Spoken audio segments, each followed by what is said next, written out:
এবং আজকে আপনাকে সালাত সম্পর্কে আমার বিবেকে যতটা ধরেছে আমি সেই পয়েন্টগুলো থেকে কিছু কিছু কথা আপনাদের কাছে উল্লেখ করব বলে চিন্তা করেছি এবং নোটকে ওইভাবে সাজিয়েছি।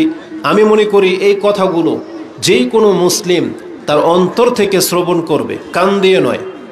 আপনার অন্তর থেকে যদি আপনি শ্রবণ করতে পারেন আর এটা যদি আপনি আপনার ইমানের মাপকাঠি করেন, তাহলে আশা করি আজকের পর থেকে আপনার নামাজ ছুটবে না। আশা করি আজকের পর থেকে আপনি বেনামাজি থেকে নামটা কেটে ফেলবেন এবং আপনি নামাজি হয়ে বেঁচে থাকার চেষ্টা করবেন।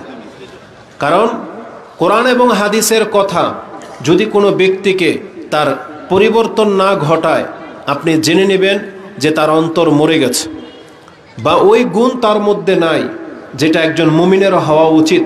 কারণ আল্লাহ সুবহানাহু ওয়া তাআলা মুমিনের গুণ তুলে ধরতে গিয়ে কোরআনের বেশ কিছু জায়গায় উল্লেখ করেছেন যে মুমিনদের একটা গুণ হবে ওয়াকালু সামি'না ওয়া আতানা, তারা বলবে যে আমরা শুনলাম এবং মানলাম।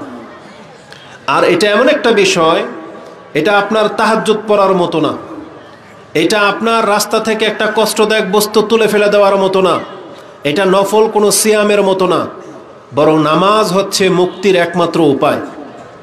এটার বিকল্প যদি কোনো কিছু থাকতো, যেমন ধরে নেন রমজান মাসে কোনো ব্যক্তি অসুস্থতাজনিত সিয়াম রাখতে পারেনি অথবা সফররত অবস্থায় ছিল, তার সিয়াম পুরা করার মতো বিকল্প কিন্তু আল্লাহ কিছু না কিছু নিয়ম নীতি রেখেছেন। যেমন এই ব্যক্তি যখন সুস্থ হবে, এই ব্যক্তি যখন সফর থেকে ফিরে আসবে, তখন তার সময় মোতাবিক সেই সিয়ামের কাজা আদায় করে দিলেই হয়ে যাবে। কিন্তু এই ব্যক্তি যদি এমন ব্যক্তি হয় যে আর সুস্থই হলো না, অসুস্থ অবস্থায় থেকেই তার এই দুনিয়া সে ত্যাগ করলো, তাহলে তার ছুটে যাওয়া সিয়ামগুলো তার পরিবারের কেউ না কেউ আদায় করে দিলেই হয়ে যাবে।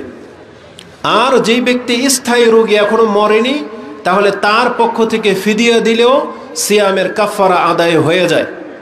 এটা হচ্ছে সিয়াম। হজের ক্ষেত্রেও তেমনই বিধান আছে যে কোনো ব্যক্তি হজে গেলেন, হজের কিছু কিছু কাজ আপনি করতে পারলেন না, আপনার পক্ষ থেকে সুস্থ কোনো ব্যক্তি সেটা করে দিল। যেমন জামারাতে পাথর মারা, আপনি সক্ষম নন পাথর মারতে, আপনার পক্ষ থেকে কেউ মেরে দিল, আপনার আদায় হয়ে যাবে। আপনি কোরবানি করবেন, আপনার কোরবানি অন্য কাউকে দায়িত্ব দিলেন, করে দিল, হয়ে যাবে। এমন কি আপনার হজ বাকি থেকে আপনি মরে গেলেন, তাহলে আপনার পরিবারের এমন কোনো ব্যক্তি যে হজ করেছে সে যদি আপনার হজটা করে দেয়, বদলা হজ হয়ে যাবে, বা কাউকে দিয়ে আপনি করিয়ে নিতে পারেন। জাকাত আপনি দেননি, মরে গেছেন, আপনার সম্পত্তি থেকে চাইলে আপনার সন্তানরা ওই বছরের জাকাত বের করতে পারে। কিন্তু সালাত এমন একটা ইবাদত, আপনি এখন মিস করেছেন, কালকে আপনার কাছ থেকে এটা তলব করা হবে না। আপনি মরে গেছেন সালাতবিহীন, আপনার এই নামাজ পুরো করার মতো পৃথিবীতে আল্লাহ সুবহানাহু ওয়া তাআলা আর কোনো অপশন রাখেন নাই। কিন্তু আমাদের সমাজের হুজুররা যেই ফয়দাটা লুটে বা যেই নিয়ম নীতি চালু করেছে, জেনে নেন এর কোনো ভিত্তি নাই। যে কোনো ব্যক্তির এক সপ্তাহের নামাজ, এক মাসের নামাজ, যে নামাজগুলো তার অসুস্থতাজনিত কারণে বাদ পড়েছে, দেখবেন আমাদের হুজুররা, এটা একটা সময় ছিল, এখন তেমন একটা দেখা যায় না, যে জানাজার নামাজে জানাজা উপস্থিত হওয়ার আগে ওই হুজুরদের পক্ষ থেকে ঘোষণা করা হতো যে এই ব্যক্তির কয় দিনের নামাজ ছুটেছে। যদি বলা হতো 15 দিন, 1 মাস, তখন তারা একটা ক্যালকুলেশন করে একটা অ্যামাউন্ট বা একটা ফিদিয়া দাঁড় করাতো কাফারা স্বরূপ, যে আপনার বাবার, আপনার মায়ের, আপনার নানি দাদির তার এত টাকা ফিদিয়ে দিলে তার নামাজ মাফ হয়ে যাবে। একটা সময় ছিল, কিন্তু জেনে নেন ওই ধরনের ব্যক্তিদেরকে এখন আর খুঁজে পাওয়া যায় না। কারণ এখন সব কিছু রেকর্ড হয়, এখন আর কোনো কিছু কথা মিথ্যা বলে পার পাওয়া যাবে না। আজকে আমাদেরকে যারা বাতিল বলে তাদের কথাও আপনাদের নেটের মধ্যে স্পষ্ট পাবেন, আর আমাদের কথাগুলো স্পষ্ট পাবেন। কাদের কথার মধ্যে দলিল ভিত্তিক হয় এটা জাতি এখন খুব ভালো করেই বুঝতে পারে। আলহামদুলিল্লাহ, এটা আমরা বলতে পারি আমাদের দাওয়াতে আপনাদের যতটা উপকার না হয়েছে, বাংলার জমিনের এমন হাজারো বক্তা শুধরে গেছে। তারা একটা সময় খুব বেশি কিচ্ছা কাহিনী বলতো, হরিণকে এই দরজা এই পর্দা দিয়ে ঢুকাবে, সারা রাত পার হয়ে যাবে, হরিণ এখন পর্যন্ত এই দিক দিয়ে বের হওয়ার কোনো অপশন নেই, বুঝেন? কিন্তু তারা এখন বুঝতে পেরেছে। তবে এখনো কিছু ব্যক্তিরা শুধরায় নাই, তারা শুধরায় নাই, শুধরাবেও না যদি আপনারা বিচক্ষণ না হন। নাহলে আজও পর্যন্ত বাংলার জমিনে এমন বক্তা আছে যারা লাখো টাকার বিনিময়ে তাদেরকে নিয়ে আসা হয়, কিন্তু এসে সে হিন্দি গানের নকল করে ইসলামিককরণ করে। বুঝেন? আমরা যদি ওগুলা গাই আপনারা আশ্চর্য হয়ে যাবেন যে হিন্দি গান যেগুলো আমরা একটা সময় এগুলোকে ওই যে নেকেড গানের মতো মনে করতাম, এগুলোকে বলা হয় যেন কি গান, যেন আইটেম গান। এরা ওই গানকে শুনে আবার এটাকে ইসলামীকরণ করে।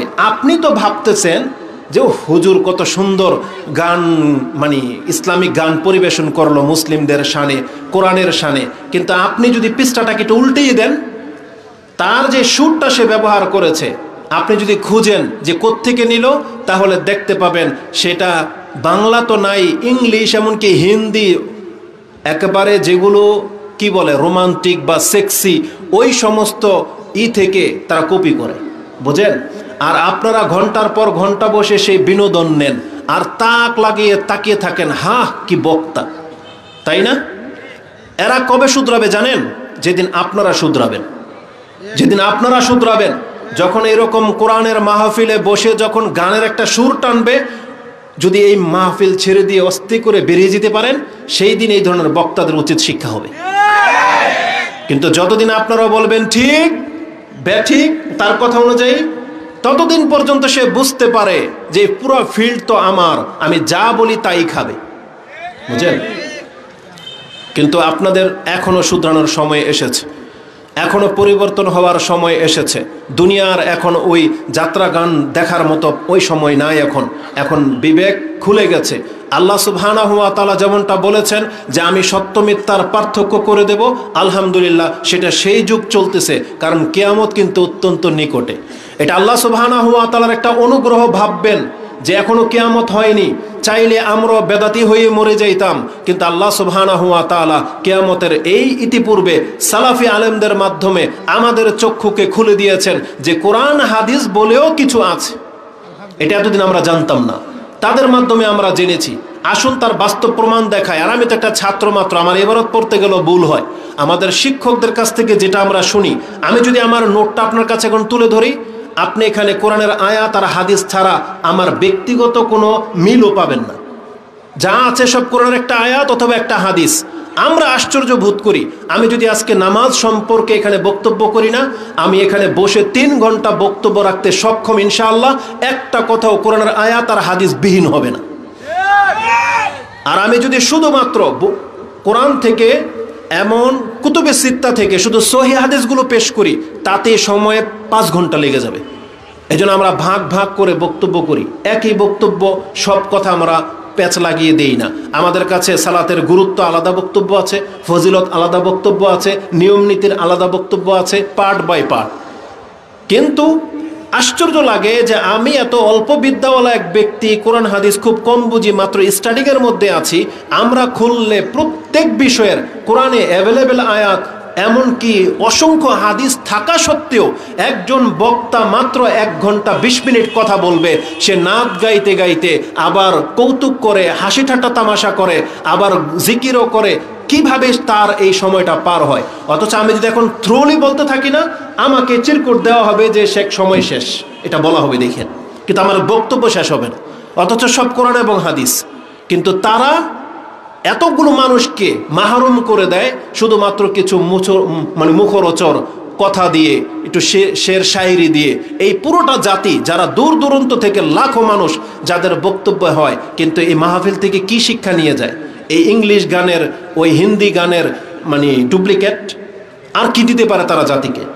কিন্তু আশ্চর্যের ব্যাপার হলো আমাদের জাতি এগুলো নিয়ে সন্তুষ্ট। এটার একটা এক্সাম্পল দিই, কথাটা যেহেতু ভূমিকাতে ওদিকে চলে গেছে, একটু এখানে শেষ করে দেব। আমার মনে আছে আজ থেকে 2 বছর আগে আমি যখন সিরাজগঞ্জের একটা মাহফিলে গিয়েছিলাম, আমরা তো আর অত নামি দামি হইতে পারিনি, আমাদের জন্য তো হেলিকপ্টার আসে না, অটো দিয়ে যেতে হয়েছিল। গাড়ি থেকে নেমে অটো দিয়ে ভিতরে যাচ্ছি, তো পাশের জন আমাকে দেখাচ্ছে যে হুজুর এই যে রাস্তাটা দেখতেছেন না, এটাই 10 বছরে হয়েছে। কিছু দূর যাওয়ার পরে বলতেছে ওই যে কালভার্টটা দেখতেছেন না, এটাও 10 বছরে হয়েছে। ওই যে বিদ্যুৎ কেন্দ্রটা দেখতেছেন না, এটাও 10 বছরে হয়েছে। কিছুক্ষণ পর সে বোঝাতে চাচ্ছে, আপনি তো বুঝতেই পারতেছেন কোন দলের লোক সে, তো বোঝাতে চাইলো এই বাংলার যে উন্নয়নটুকু হয়েছে এটা সব এই 10 বছরের মধ্যে হয়েছে। তখন আমি ওনাকে হেসে একটা কথা বলেছি, ভাই আপনি বললেই পারেন যে আপনি আওয়ামী লীগের লোক, আমি এভাবে বলছি। তো উনি হাসলো, হেসে যখন নেমে গেল, অটোওয়ালায় বলতেছে সে শুধু আওয়ামী লীগের লোক না, আওয়ামী লীগের একজন নেতা, বুঝেন? আমি কি বুঝাতে চাইলাম, এই ধরনের লোকেরা এতটুকু পেয়েই সন্তুষ্ট। কতটুকু? এই যে মাত্র 6 ফিট রাস্তা, কারণ এতদিন তারা মাটি দিয়ে হেঁটেছে। আমরা তাদের এই উন্নয়নগুলোকে অ্যাপ্রিসিয়েট করি, যতটুকু তারা করেছে তার চেয়ে বেশি খেয়ানত্ব করেছে, কিন্তু যতটুকু করেছে এই বাঙালি মানুষ ততটুকুই সন্তুষ্ট। কেন জানেন? কারণ তারা এই 50 বছর পরে এসে পাকা রাস্তা দেখলো যে সিরাজগঞ্জের ভিতর দিয়ে এই 8 ফিট রাস্তা ঢুকেছে। তা তার দোষ কি? কারণ সে এতদিন তো পায়নি। আজকে হোক সেটা যে কোনো দলের মাধ্যমে হোক, চুরিদারি করে হোক, যেভাবে হোক হয়েছে। তো এই 8 ফিট রাস্তা পেয়ে সে সন্তুষ্ট। কিন্তু আমরা যারা আজ থেকে 20 বছর আগে সৌদি আরব ঘুরে চলে এসেছি, আপনাদের অঞ্চলের মানুষ যারা ইংল্যান্ড, লন্ডন এইসব জায়গায় থাকে, তারা আপনাদের এই উন্নয়ন দেখে হাসবে। হাসে না তারা? যে জিনিসগুলো আমরা আরো 50 বছর আগে পাওয়ার যোগ্যতা ছিল আমাদের, আজ থেকে 50 বছর আগে পাওয়ার কথা ছিল, সেই জাতি আমাদের নেতারা খেতে খেতে সেই কাজটা 50 বছর পরে আমাদেরকে করে দিল। আমরা পেতাম 1 হাত, আমাদেরকে দেয় আধা হাত, তাতেও নাকি আমাদের এই জাতি সন্তুষ্ট। আপনি কি মনে করেন? তাহলে বাঙালি জাতি আলহামদুলিল্লাহ, এটা একটা ভালো গুণ যে অল্পতে সন্তুষ্ট। তো এটা হয়েছে ঠিক এই বক্তাদের সাথেও। ইসলাম, কোরআন হাদিসে যত কথা আছে তারা ওগুলো তো পাই না, বরং ওই যে একটা বক্তব্যের মধ্যে একটু শের শায়রি, গান আর 2-1টা কোরআনের আয়াত আর হাদিস থাকে, এটা নিয়েই তারা সন্তুষ্ট। অথচ আমি আপনাকে দেখাবো, বলা হয়েছে না যে নামাজ সম্পর্কে কথা বলতে? আসুন আমি আমার বক্তব্য আপনার কাছে পেশ করি। প্রথমত, আল্লাহ সুবহানাহু ওয়া তাআলা এই 5 ওয়াক্ত নামাজের গুরুত্ব সম্পর্কে আমি আজকে আপনাকে হুকুম বলবো না, কিন্তু কথাটা আপনাকে অ্যাঙ্গেলে বলবো। আজকে যারা মুসলিম হয়েও 5 ওয়াক্ত নামাজ ছেড়ে দিয়েছেন, আমি আপনাকে হুকুম লাগানোর কোনো ভাষা নাই। যা হুকুম লাগানোর রাসূলুল্লাহ সাল্লাল্লাহু আলাইহি ওয়াসাল্লাম, সাহাবায়ে কেরাম এবং আমাদের সালাফি আলেমরা সেই হুকুম লাগিয়ে রেখে গেছে। আপনার উপরে সেটা পতিত হওয়া বাকি। সেটা কি? যেই ব্যক্তি নামাজ পড়ে না, ইচ্ছা করে আপনি ছেড়ে দিচ্ছেন, এটা আমি হানাফি টার্মেই বললাম, যে ইচ্ছা করে যে ব্যক্তি নামাজ ছেড়ে দিচ্ছেন, আপনি নিঃসন্দেহে এই অবস্থায় মরে গেলে আপনার মৃত্যুটা ইসলামের উপরে হবে না। আপনার মৃত্যুটা হয় মুশরিক না হয় কাফেরের রূপে হবে। এটাই হচ্ছে ফতুয়ার কথা। আরো বড় বড় কথা বলেছেন যেগুলো আমি আপনার কাছে বলবো না। বলা হয়েছে আপনার বউ তালাক হয়ে যাবে, আপনার জানাজার নামাজ আদায় করা হবে না, আপনাকে মুসলিমদের কবরে জানাজা দেওয়া হবে না, আপনার লাশকে কোথাও মাটি খুঁড়ে পুঁতে দিতে হবে। এটা হচ্ছে বিজ্ঞ আলেমদের মত। কিসের ভিত্তিতে? তারা কোত্থেকে কথাগুলো নিয়েছেন? আমি শুধু একটা কথা আপনার কাছে হুকুমের ক্ষেত্রে পেশ করব, যেটা ইমাম তিরমিজি রাহিমাহুল্লাহ তিনি তার সালাতের অধ্যায়ে না, কথাটা বলেছেন ইমানের অধ্যায় 38 নম্বর অধ্যায়। তাতে তিনি একটা হাদিস পেয়ে যাবেন যেটা 2622 নম্বরে রয়েছে। তিনি বলেন, আব্দুল্লাহ ইবনে শাকিক আল উকাইলি, একজন প্রখ্যাত তাবি, তিনি বলতেছেন, কানা আসহাবু মুহাম্মাদিন সাল্লাল্লাহু আলাইহি ওয়াসাল্লাম লা ইয়ারাউনা শাইআন মিনাল আমালি তারকুহু কুফরুন গায়রা সালাহ। আমি রাসূলুল্লাহ সাল্লাল্লাহু আলাইহি ওয়াসাল্লামের অসংখ্য সাহাবীদেরকে বা তাদের আকীদা তিনি গ্রহণ করেছেন, এবং তিনি বলতেন যে রাসূলুল্লাহ সাল্লাল্লাহু আলাইহি ওয়াসাল্লামের সাহাবায়ে কেরাম কোনো আমলকে ছেড়ে দেওয়াটাকে কুফরি মনে করতেন না, একমাত্র নামাজ ছেড়ে দেওয়াটাকে কুফরি মনে করতেন। কত বড় কথা! আর এটা তো এই 1000 বছরের কারো ফতোয়া না। ইমাম তিরমিজি রাহিমাহুল্লাহ তিনি তার হাদিসের কিতাবে কথাটা উল্লেখ করে গেছেন যে সাহাবায়ে কেরামদের আকীদা হলো নামাজ ছেড়ে দেওয়াটাকে তারা কুফরি মনে করতেন, কুফরি। আর এটা তারা তাদের ব্যক্তিগত আমল দিয়ে প্রমাণ করেছেন। ওমর রাদিয়াল্লাহু তাআলা আনহু যেই দিন ইন্তেকাল করবেন, তাকে চাক্কু দিয়ে আঘাত করা হয়েছে, যেই দিন তিনি শহীদ হয়ে যাচ্ছেন, সেই দিনের ফজরের ঘটনা। ফাআইকাজা ওমর রাদিয়াল্লাহু তাআলা আনহু তিনি ঘুমাননি, জেগে আছেন, অথচ আজকে তার ইন্তেকাল হয়ে যাবে। কি মনে করেন?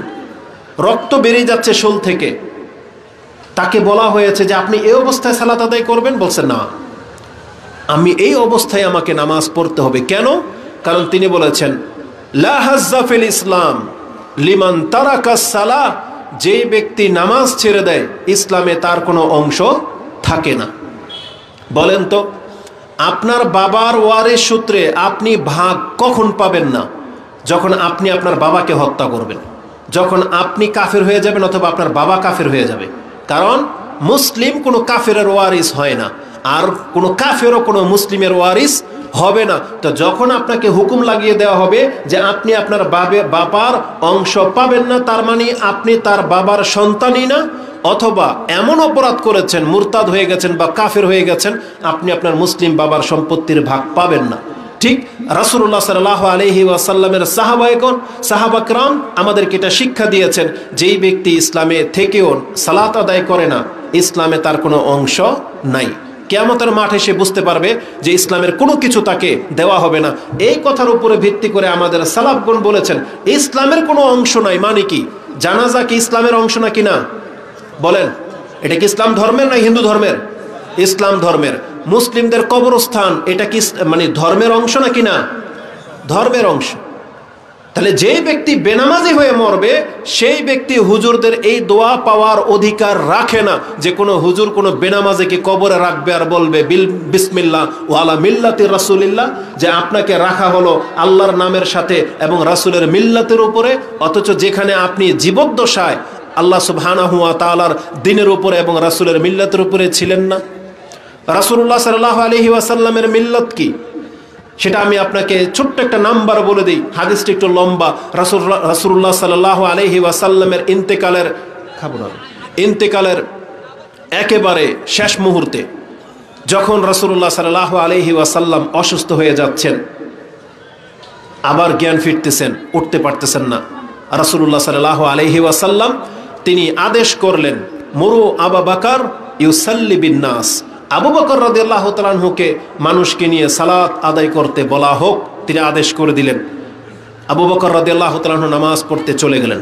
ফাওয়াজাদা রাসূলুল্লাহ সাল্লাল্লাহু আলাইহি ওয়াসাল্লাম মিন নাফসিহি খিফাতুন, তিনি একটু স্বস্তি অনুভব করলেন। নামাজ কিন্তু দাঁড়িয়ে গেছে, রাসূলুল্লাহ সাল্লাল্লাহু আলাইহি ওয়াসাল্লামের জ্ঞান ফিরেছে, তিনি একটু স্বস্তি অনুভব করলেন। ফাখারাজা ইউহাদা বাইনা রাজুলাইনি, আয়েশা রাদিয়াল্লাহু তাআলা আনহা তার বর্ণনাকারী, যে রাসূল যখন জ্ঞান ফিরেছে, নিজেকে একটু স্বস্তি মনে হচ্ছে যে তিনি হুঁশ ফিরে পেয়েছেন, অনুভব করতেছেন, তিনি দুইজনকে ইশারা করলেন, দুইজনের কাঁধে ভর করে তিনি মসজিদের দিকে যেতে চাইলেন। আয়েশা রাদিয়াল্লাহু তাআলা তিনি বলছেন কি জানেন? ফানজুরু রিজলাইহি, আমি এখন পর্যন্ত রাসূলুল্লাহ সাল্লাল্লাহু আলাইহি ওয়াসাল্লামের সেই কদম দুইটা দেখতে পাচ্ছি, খুত্তানে মিন ওয়াজিহি, তিনি তার যন্ত্রণার কষ্টে যে পা যে তুলতে পারছিলেন না, হাঁটতে যে পারছিলেন না, তিনি দুইজনের কাঁধের উপরে ভর করা ছিলেন, আর তারা যে তাকে টেনে নিয়ে গেছেন, রাসূলের সেই পা দুইটা ঘর থেকে মিম্বর পর্যন্ত দাগ রেখে গেছেন। আয়েশা রাদিয়াল্লাহু তাআলা আনহা তিনি বলতেছেন, এখন পর্যন্ত আমি সেই দাগ দুইটা যেন আমার চোখে ভাসছে। হাদিস আপনি বুখারীতে পাবেন কয়েক জায়গায়, তার মধ্যে ইমাম বুখারী যেই অধ্যায়ে হাদিসটা এনেছেন সেটা আপনি 10 নম্বর অধ্যায় কিতাবুল আজান তার 39 নম্বর পর্বে পেয়ে যাবেন, যে হাদ্দিল আল মারিদ আই ইয়াশহাদুনা আল জামা। তিনি এই পর্বে এনেছেন যে একজন মানুষ কতটুকু অসুস্থ হলে তার জন্য জামাতে উপস্থিত হওয়া জরুরি, কতটুকু হলে। তিনি সুবহানাল্লাহ এমন একটা হাদিস এনেছেন, আমাদের কারো আর উপায় নেই, আমাদের কারো আর মুক্তি নাই।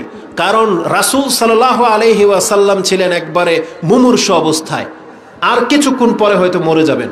ওই অবস্থায় মানে জ্ঞান ফিরে, জ্ঞান আসে।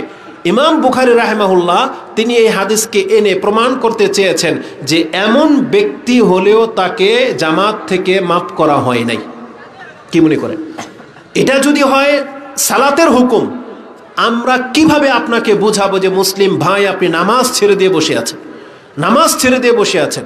এমনকি ইমাম বুখারী রাহিমাহুল্লাহ এই পর্ব উল্লেখ করেছেন যে একজন ব্যক্তি সালাত আদায় করবে রিজালান আও রুকবানান, মানে হাঁটবে অথবা সাওয়ারের উপরে থাকবে, বসে থেকে নামাজ পড়বে, তারপরও তার নামাজ মাপ নাই। তার মানে একটা বক্তব্যে বলেছিলাম, বর্তমানে যেহেতু উট নাই, কি আছে? ট্যাঙ্ক। বর্তমানে কি আছে? ট্যাঙ্ক আছে, মিসাইল আছে। যে গাড়িগুলো মিসাইল বহন করে নিয়ে যায়, ট্যাঙ্কের ভিতরে গুলি চলবে, নামাজ চলবে, নামানামি নাই ট্যাঙ্কের ভিতর থেকে। কিবলা কোন দিকে দেখার দরকার নাই, ওয়াক্ত ডুবে যাচ্ছে, সূর্য ডুবে যাবে, আপনি আসর পড়েন নাই, ট্যাঙ্কের ভিতরে আছেন, একজন গুলি করবে, আরেকজন সালাত পড়বে। সিস্টেমটাই এটা। আল্লাহ ওই মুহূর্ত পর্যন্ত নামাজকে মাফ করে নাই। কি মনে করেন? ওমর রাদিয়াল্লাহু তাআলা আনহু, তার নিঃশ্বাস যাচ্ছে, রক্ত ঝরে যাচ্ছে, ফাসাল্লা ওমর রাদিয়াল্লাহু তাআলা আনহু নামাজ পড়তেছেন, ওয়া জারহুহু সাবগুদ্দাম, তার ক্ষত রক্ত ঢেলে দিচ্ছে।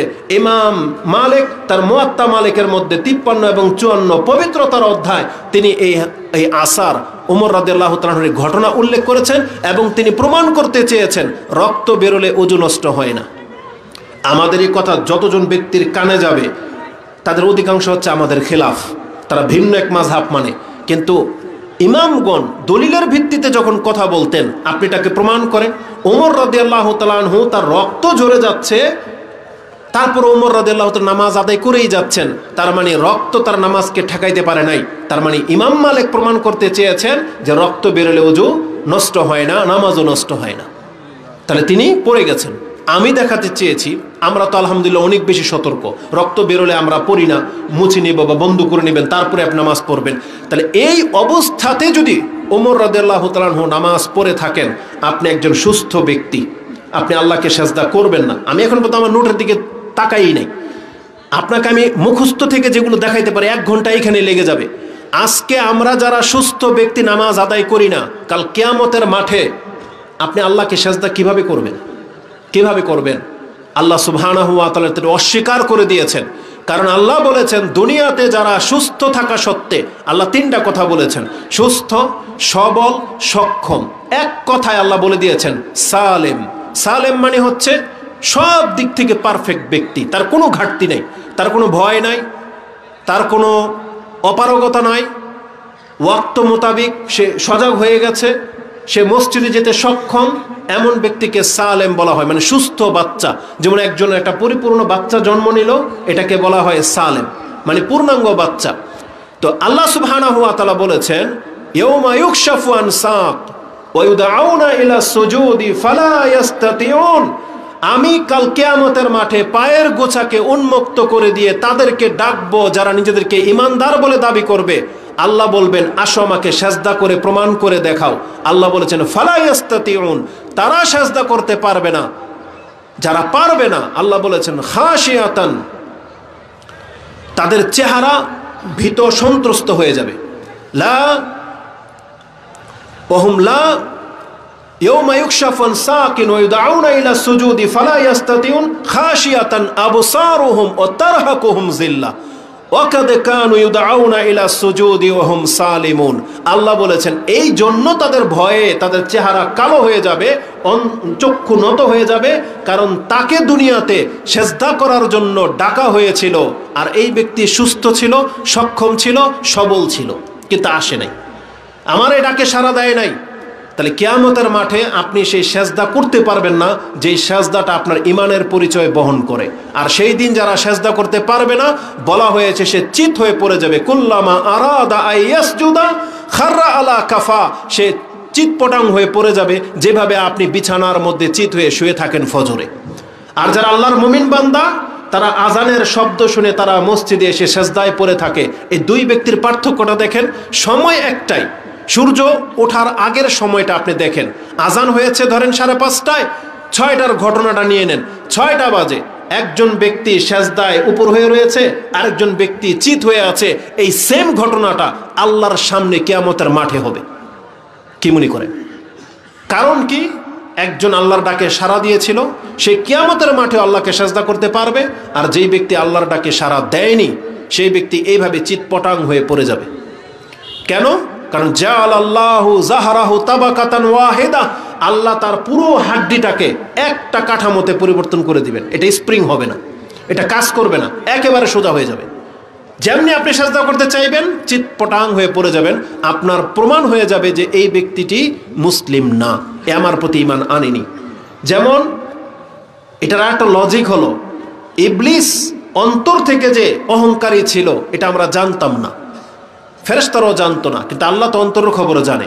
এই জন্য আল্লাহ সুবহানাহু ওয়া তাআলা যেহেতু বলেছেন আমি প্রত্যেক ব্যক্তির ইমানের পরীক্ষা করব এবং প্রমাণ করে দেব, ফালা ইয়ালামান্নাল্লাহুল লাযিনা আমানু ওয়া লা ইয়ালামান্নাল মুনাফিকিন। আল্লাহ বলেছেন, দুইটা শব্দই বলেছেন, ইয়ালামুনা ফালা ইয়ালামান্নাল্লাহুল লাযিনা সাদাকু ওয়া লা ইয়ালামান্নাল কাযিবিন, যেটা আপনি সূরা আনকাবুতের 3 নম্বর আয়াতে পেয়ে যাবেন। ঠিক সেম আয়াত সূরা আনকাবুতের 11 নম্বর আয়াতে পাবেন। ওই সত্যবাদী হলো মুমিন আর মিথ্যুক হলো মুনাফিক।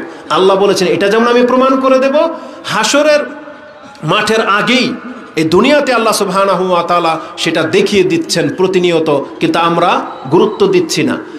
একই ফিল্ডের মধ্যে আদম এবং জিন এবং ফেরেশতা 3টা দল ছিল। আল্লাহ বলেছেন ওসজুদলি আদম, এক দলকে দিয়ে আরেক দলকে পরীক্ষা করা হয়েছে। ফেরেশতার পুরো টিম সাজদায় পড়ে গেছে, বাকি ছিল জিন, ইবলিস সাজদা করে নাই। আর মানুষ একজন বাকি ছিল আদম, তাকে পরীক্ষা স্বরূপ দাঁড় করানো হয়েছে। পুরা টিম ফেরেশতা সাজদা করেছে, ওই জিনদের মধ্যে থেকে ইবলিস সাজদা করে নাই। আল্লাহ ওখানে প্রমাণ করে দিয়েছেন যে এই জিনদের মধ্য থেকে কাফের, এই অহংকার করেছে। ফাআবা ওয়াস্তাকবারা, সে অস্বীকার করার কারণে আল্লাহ বলেছেন সে অহংকার করলো, কানা মিনাল কাফিরিন, এবং কাফেরে ওর নাম পরিবর্তন হয়ে গেল। অথচ ইবলিস একজন ইবাদত গুজার ব্যক্তি ছিল। আল্লাহ সুবহানাহু ওয়া তাআলা তাকে আকাশে নিয়ে গেছেন, সেখানে তার বসবাস ছিল। আদম আলাইহিস সালাম যেখানে ছিল সেখানেই, কিন্তু এই ইবলিস মাত্র একটা সেজদাকে অস্বীকার করেছিল। ইবলিসের একটা যুক্তি ছিল, ইবলিসকে বলা হয়নি আল্লাহকে সেজদা করো। সম্ভবত যদি আল্লাহকে বলা হতো, কারণ ইবলিস ইতিপূর্বে তো আল্লাহকে সেজদা করেছেই। বরং এই দলিল আপনাদের বেদাতে হুজুরদের কাছ থেকে নিয়ে নেবেন। তারা বক্তব্য কি বলে যে ইবলিস এই পৃথিবীর এমন কোনো বিলে আধা হাত জায়গা নাই যেখানে ইবলিস নাকি সেজদা না করেছে। এগুলোর দলিল আমাদের কাছে নাই। তারা কোত্থেকে বলে, দলিলটা তাদের কাছ থেকে নিয়ে নিন, তারা বলে। কিন্তু আমরা জানি যে ইবলিস একজন ইবাদত গুজার ব্যক্তি ছিল, কিন্তু আল্লাহ প্রমাণ করতে চেয়েছেন এটার অন্তর থেকে কি অহংকার নাকি সত্যিকার অর্থে হকটা মেনে নেয়, এটা আল্লাহ প্রমাণ করতে চেয়েছিল। কারণ হক যেই ব্যক্তি মেনে নেয় সে অহংকার মুক্ত। রাসূলুল্লাহ সাল্লাল্লাহু আলাইহি ওয়াসাল্লাম এমনটাই বলেছেন, আল কিবির, অহংকার তো বলা হয় ওইটা বাতারাল হক ও গামতুন নাস, মানুষকে অবজ্ঞা করা এবং হকটাকে গ্রহণ না করা, এটা হচ্ছে অহংকারের লক্ষণ। আজকে কোরআন সুন্নাহ দিয়ে বক্তব্য পেশ করা হলে আপনার খিলাফ যায় বিদায় আপনি গ্রহণ করতে পারেন না, এটা আপনার অহংকারের লক্ষণ। বোঝেন কথা? যেই ব্যক্তি যেই ইবাদতের যেই মাসলাকের উপরে আছেন, আপনার কাছে যদি এর এগেইনস্টের কোনো বক্তব্য পেশ করে দেওয়া হয় এবং দলিল ভিত্তিক, আর আপনি যদি সেটা মানতে না পারেন, এটা আপনার অহংকারের লক্ষণ। আপনি যেমন বাম হাতে খাচ্ছেন, আপনাকে কেউ এসে বলল ডান হাতে খান, কেন? বাম হাতে শয়তান খায়। আপনার গ্লাস, আপনার সেই পানপাত্র বা আপনার বাম হাতে যেটা আছে ওটা যদি আপনি ডান হাতে না নিয়ে আসেন, তাহলে আপনাকে বুঝতে হবে আপনি একজন অহংকারী ব্যক্তি। যেই ব্যক্তির টাকনার নিচে প্যান্ট, যতগুলো স্কুল কলেজ হোক বা যতগুলো আপনি যে কোনো ভাষায় বলি না কেন, যে কোনো ব্যক্তি হোক না কেন, আপনার টাকনার নিচে প্যান্ট, আপনাকে বলা হয়েছে যে রাসূল বলেছেন টাকনার উপরে প্যান্ট তোলো, আপনি যদি না তোলেন আপনি হলেন অহংকারী। আজকে আপনাকে আজান দেওয়া হচ্ছে যে হাইয়া আলাস সালাহ, আসো নামাজের দিকে, আপনি নামাজে আসতেছেন না, তাহলে আপনি হলেন অহংকারী। কত বড় অহংকারী! আমরা তো প্রমাণ করে দেব প্রত্যেকটা বেনামাজি ইবলিসের চাইতে বড় অহংকারী। কিভাবে জানেন? ইবলিস কয়টা সেজদাকে অস্বীকার করেছিল? মাত্র একটা। আর আপনি প্রতিদিন 34টা সেজদাকে অস্বীকার করতেছেন, 34টা সেজদা। আর আল্লাহ সুবহানাহু ওয়া তাআলা মাত্র একটা সেজদাকে অস্বীকার করার কারণে বলেছেন ফাআবা ওয়াস্তাকবারা ওয়া কানা মিনাল কাফিরিন, যেটা আপনি সূরা বাকারা 2 নম্বর সূরার 33, 34, 35 এই আয়াতগুলো পড়েন, তাতে সেই ঘটনা আল্লাহ সুবহানাহু ওয়া তাআলা উল্লেখ করেছেন। তালাকুল্লি হাল, আমি আপনাকে দেখাতে চেয়েছি নামাজ যে ব্যক্তিরা ছেড়ে দিবেন ইসলামে তার কোনো অংশ থাকে না। এটা হচ্ছে একটা নেগেটিভ দিক। এবার আমি আপনাকে পজিটিভ দিকটা দেখাবো যে নামাজের মাঝে কি আছে, এটা ছাড়া যে আমাদের কারো কোনো মুক্তি নাই, এই সম্পর্কে আপনি যদি অন্তর থেকে এই কথাগুলো শুনেন। আমি এবার সাউন্ডটাকে একটু কমিয়ে বলবো যাতে কথাগুলো আপনার অন্তরে গিয়ে প্রবেশ করে। আল্লাহ সুবহানাহু ওয়া তাআলা আমাদেরকে শুধু নামাজ পড়তেই বলে নাই, আল্লাহ সুবহানাহু ওয়া তাআলা নামাজকে যেমন প্রতিষ্ঠিত করতে বলেছেন যে আকিমিস সালাহ, তেমনি আল্লাহ বলেছেন নামাজকে হেফাজত করো। এবং পৃথকভাবে আল্লাহ সুবহানাহু ওয়া তাআলা সূরা বাকারা 2 নম্বর সূরার 238 নম্বর আয়াতটি দেখেন। আল্লাহ সুবহানাহু ওয়া তাআলা বলেছেন, হাফিজু আলাস সালাওয়াত, হাফিজু আলাস সালাওয়াতি ওয়াস সালাতিল উস্তা, তোমরা 5 ওয়াক্ত নামাজকে হেফাজত করো, আর বিশেষ করে মধ্যাহ্নের নামাজ। ওই ব্যাখ্যা আমরা একটু পরে যাব। প্রথমে আল্লাহ বলেছেন হাফিজু আলাস সালাওয়াত, তোমরা তোমাদের নামাজগুলোকে হেফাজত করো। এটা আমাদের প্রত্যেকটা মুসলিমের দায়িত্ব।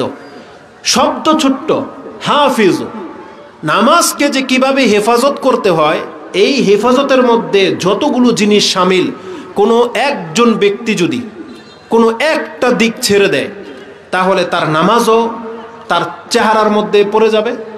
আর আল্লাহ সুবহানাহু ওয়া তাআলার সাথে যে একটা ওয়াদা আছে, সেই হাদিসটি একটু পরে বলবো আপনাকে। যেই ব্যক্তি নামাজকে হেফাজত করে, আল্লাহর সাথে একটা ওয়াদা আছে। আল্লাহ বলেছেন, নামাজের হেফাজতকারীকে আমি আল্লাহ জান্নাত দেবই দেব। এটা আল্লাহর ওয়াদা। কেটে যাবে যদি আপনার নামাজকে হেফাজত করার জন্য যদি কোনো একটা দিক বাদ পড়ে, তাহলে আপনার সেই ফজিলত কেটে যাবে, আর আপনি তো নামাজ ছেড়ে দিয়ে বসে আছেন। আর আমাদের ইমামগণ কি বলতেছেন, নামাজের হেফাজত হয় 4 থেকে 5টা জিনিস লাগবে। 1, আপনাকে উত্তমভাবে ওযু করতে হবে, আপনাকে জামাতের সাথে নামাজ পড়তে হবে, আপনাকে ওয়াক্তের মধ্যে নামাজ পড়তে হবে। আউয়াল ওয়াক্ত হলে আরো ভালো, যত দ্রুত আপনি নামাজ পড়তে চান তত দ্রুত।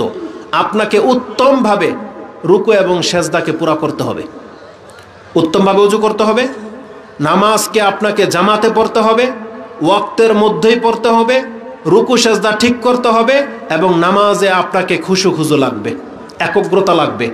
এগুলো নিয়ে যেই ব্যক্তি নামাজ পড়বে, তার সাথে আল্লাহ ওয়াদা করতেছেন, তোমার পাপ যা হোক, আল্লাহ বলেছেন আমি তোমাকে ক্ষমাও করব, তোমাকে আমি জান্নাতও দেব।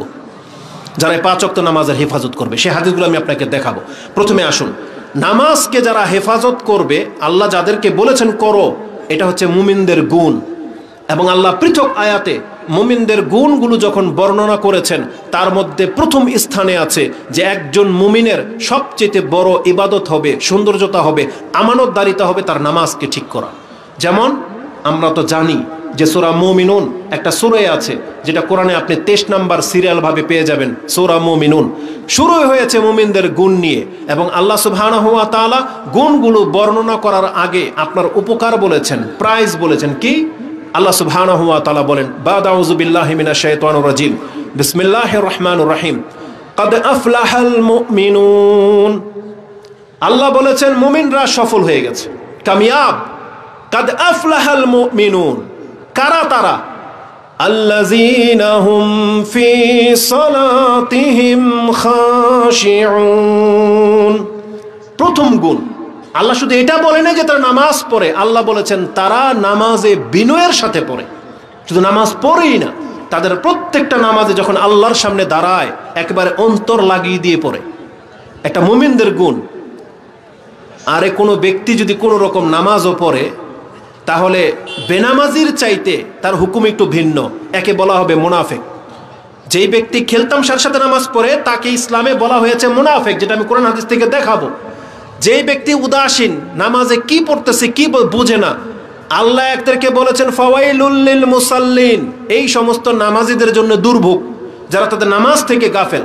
নামাজ পড়ে কিন্তু তার খেলতামশায়, তার কাজ নিয়ে ব্যস্ত, সূর্য ডুবে ডুবে যাবে, দৌড়ে গিয়ে উযু করে 4 রাকাত 4টা ঠোকর দিয়ে দিল, এরাও মুসাল্লি, কিন্তু আল্লাহ বলেছেন এদের জন্য দুর্ভোগ। যেই ব্যক্তি ইচ্ছা করে ঘুমিয়ে গেল, সূর্য ওঠার পরে নামাজ পড়বে, তারপরে অফিসে যাবে, আল্লাহ বলেছেন এই ধরনের নামাজির জন্য দুর্ভোগ। তার মানে এই নামাজি কিন্তু জাহান্নামী নামাজি, কিন্তু আল্লাহ তাকে নামাজি বলেছেন। আর বেনামাজির কোনো হুকুম নাই, কোরআন হাদিসে এর সম্পর্কে আলোচনাই করা হয় নাই। তার মানে এটা আমাদের সাবজেক্টের বাইরে। যেমন আজকে আমরা এই প্যান্ডেলের ভিতরে যাদের জন্য দাওয়াতি কাজ করতেছি, আপনাদেরকে আমন্ত্রণ জানিয়েছি, আমরা হইলাম মেজবান, আপনারা হইলেন মেহমান। 3rd পারসন যারা দাঁড়িয়ে আছে, এদের সাথে কোনো সম্পর্ক নাই আমাদের, এদের সাথে কি কোনো সম্পর্ক নাই। তার মানে এরা মূল ফোকাসের বাইরে। আল্লাহ সুবহানাহু ওয়া তাআলা কোরআনে নামাজি আর নামাজের হেফাজতকারী আর যারা অলসতায় নামাজ পড়ে 2 শ্রেণীর কথা বলেছেন, 3 শ্রেণীর কথা। যারা নামাজ পড়ে এবং হেফাজতের সাথে, যারা নামাজ পড়ে কিন্তু কোনো রকম, আর যারা খেলতামশা করে, এই ব্যক্তিদের সম্পর্কে আলোচনা করা হয়েছে। বেনামাজির কথা না কোরআনে আছে না হাদিসে আছে। তার মানে এটা টপিক্সের বাইরে, কারণ আল্লাহ সুবহানাহু ওয়া তাআলা এদেরকে আল্লাহর বান্দা হিসেবে কাউন্টই করেন নাই, কাউন্ট করেন নাই যে আমার বান্দার নামাজ পড়বে না, এমনটা না কোরআনে আছে না হাদিসে আছে। আপনি কি কোনো একজন সাহাবীর নাম বলতে পারেন আপনার কাছে প্রমাণ হয়ে গেছে সে বেনামাজি ছিল, জান্নাত পাবে? একটা নাম বলতে পারবেন? যে কোনো একজন সাহাবীর নাম তো আপনি জানেন, কয়েকটা নাম তো বলতে পারবেন, তার মধ্যে কোনো একজন সাহাবীর নাম বলতে পারবেন যে নামাজ পড়তো না? আর আপনি মুনাফিক পর্যন্ত পাবেন না যে নামাজ পড়তো না, বরং রাসূলুল্লাহ সাল্লাল্লাহু আলাইহি ওয়াসাল্লামের যুগে মুনাফিক পর্যন্ত নামাজ পড়তো। আমি আসলে এবার দলিল দিয়ে আপনাকে দেখাবো, সেই কথাগুলো আসবে। তো কোরআনে আল্লাহ সুবহানাহু ওয়া তাআলা বলেছেন, যেই মুমিনরা নাজাত পেয়ে যাবে, যেই মুমিনরা সফল কাম হবে, তাদের প্রথম গুণ হলো আল্লাযীনা হুম ফি সালাতিহিম খাশিউন, যারা তাদের নামাজে মন লাগিয়ে দেয়, খুশু খুজুর সাথে নামাজ পড়ে। খুশু বলা হয় একগ্র চিত্তকে, আর হুদু বলা হয় এক্সট্রিমলি, মানে যেটাকে আপনি একবার গার্ক বলে, মানে আপনার মহাব্বতের সর্ব উচ্চ যেটা, সেটাকে আপনি বসিয়ে দিলেন, কপালটাকে আল্লাহর সামনে নামিয়ে দিলেন, এটাকে বলা হয় খুশু খুদু। মানে এর চাইতে বড় আনুগত্য আর কিছু হয় না, যে একজন ব্যক্তি কাউকে সম্মান করতে করতে একবারে কপাল মাটিতে ঠেকিয়ে দিবে। আল্লাহর কাছে এটা এতটা পছন্দনীয় যে আমার এই বান্দার মধ্যে কোনো অহংকার নাই, ওর কপাল পর্যন্ত আমার জন্য মাটিতে ঠেকিয়ে দেয়। এটা কত বড় গুণ আপনি মনে করেন? যদিও এই সেজদাটাকে একবারে ডাল ভাত করে ফেলা হয়েছে, অনেক বাতিলপন্থী আছে যারা মুরিদ হয়ে পীরকে সেজদা করে, যেটা ইসলাম একবারে চরমভাবে নিষেধ করে দেওয়া হয়েছে। এবং অন্যান্য ধর্মে ওরা শুধু মানুষকে না, স্ত্রী স্বামীকে সেজদা করে না। হিন্দু ধর্মে ওরা স্বামীকে সেজদা করে, বাপ মাকে করে, এমনকি ইঁদুর বাদর পাথরকে পর্যন্ত সেজদা করে, ওরা গরুকে পর্যন্ত সেজদা করে, বট গাছকে সেজদা করে, এমনকি লিঙ্গকে পর্যন্ত সেজদা করে। এটা এমন একটা জাতি, এটা হলো একটা জাতি। আর অপর দিকে হচ্ছে আরেকটা জাতি, যারা এই কপাল কাউকে দেয় না। একটা জাতি হলো কপাল যাকে তাকে দেয়, বললাম না ইঁদুরকে পর্যন্ত দিয়ে দিয়েছে, এটা বলে মাবুদ, বুঝেন? আরেকটা জাতি এই কপালটাও কাউকে দেয় না। জানেন এরা কারা? এদেরকে কাফের বলা হয়েছে। যখন সেজদার আয়াত নাজিল হয়েছে, রাসূলুল্লাহ সাল্লাল্লাহু আলাইহি ওয়াসাল্লাম পর্যন্ত সেজদা করেছেন, কিন্তু মক্কার মুশরিকদের অন্তর এতটা কঠিন ছিল যে ও বুঝতে পেরেছে আল্লাহর আয়াত, যে কোরআনের আয়াত এটা, সবাই সেজদায় পড়ে গেল, কিন্তু ওই জালেম সে কার কপালকে মাটিতে লাগায় নাই, বরং মাটিকে নিয়ে তার কপালে লাগিয়েছে। তারপরও সে আয়াতের বাস্তবায়ন করেছে এইভাবে, কিন্তু সে বলতেছে যাকে চিনি না মানি না তাকে আমি সেজদা করব, এটা একটা কাফের। কিন্তু একজন মুসলিমকে এখান থেকে শিক্ষা নেবে না যে আল্লাহকে মানি না গ্রহণ করার কারণে একজন কাফের সেজদা করে না, কিন্তু আমি মুসলিম হয়ে আল্লাহকে গ্রহণ করার পরে আমি আমার রবকে সেজদা করব না, এর চাইতে বড় হতভাগার কে হতে পারে? আপনাকে তো আপনার রবকে সেজদা করাটাকে একটা নিয়ামত হিসেবে নিতে হতো, যে আমি আমার রবকে সেজদা করতে সক্ষম। আপনি হসপিটাল চলে যান বা একজন সৎ ব্যক্তির দিকে তাকান, যেই ব্যক্তি অসুস্থতার কারণে সে জমিনে সেজদা করে নামাজ পড়তে পারে না, সে এইভাবে পড়ে, খাটের উপর থেকে পড়তেছে, সে অন্তর থেকে কাঁদে যে হায় আমি যদি তৌফিক কুলাতাও, আমি তো জমিনে ঘন্টার পর ঘন্টা সেজদায় পড়ে থাকতাম। আর আপনি সুস্থ ব্যক্তি, আজকে আপনি আল্লাহকে সেজদা করতেছেন না, এটা অত্যন্ত খারাপ জিনিস। তা আল্লাহ সুবহানাহু ওয়া তাআলা কি বলেছেন? কাদ আফলাহাল মুমিনুন আল্লাযীনা হুম ফি সালাতিহিম খাশিউন। তারপরে আল্লাহ বেশ কিছু গুণের কথা বলে 9 নম্বরে আল্লাহ সুবহানাহু ওয়া তাআলা বলেছেন ওয়াল্লাযীনা হুম আলা সালাওয়াতিহিম ইউহাফিজুন। আর ওই মুমিনরা সফল কাম যারা তাদের নামাজকে হেফাজত করে চলে। 5 ওয়াক্ত নামাজকে হেফাজত করতে হবে বলা হয়েছে। যারা 5 ওয়াক্ত নামাজের হেফাজত করে, গুণগুলো যখন এখানে এসে থেমে গেছে, তারপরে আল্লাহ সুবহানাহু ওয়া তাআলা এদের জাযা, এদের পুরস্কার দিয়ে শুরু করলেন।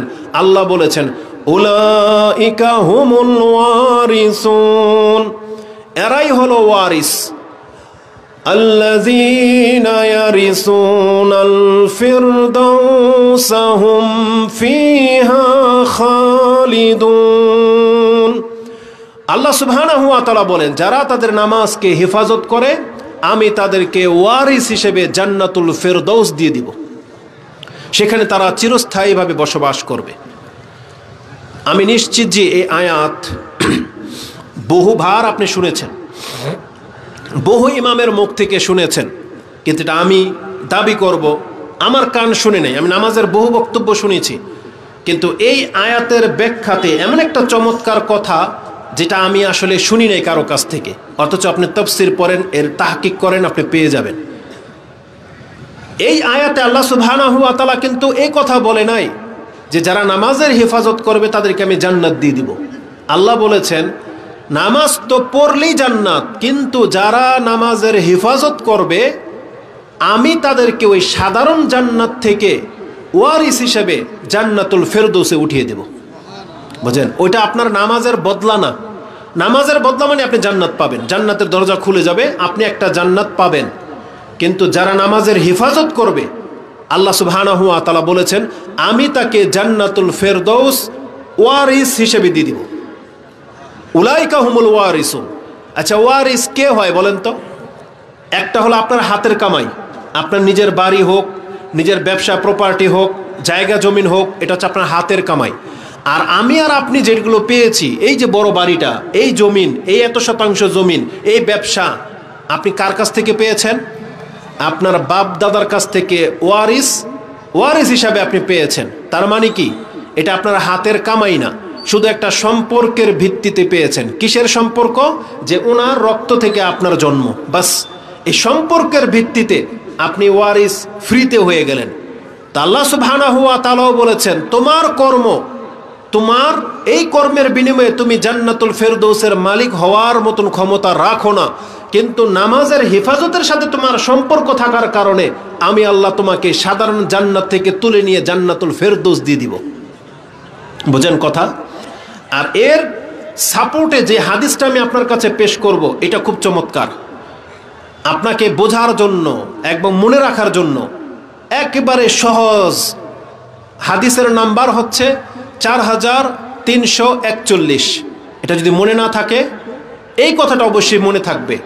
ইবনে মাজার সর্বশেষ হাদিস। বলেন মনে থাকবে? কি বলেছি? ইবনে মাজার সর্বশেষ হাদিস, যেটা দিয়ে হাদিস শেষ করে ফেলেছেন তিনি। 4341 নাম্বার হাদিসটা দেখেন।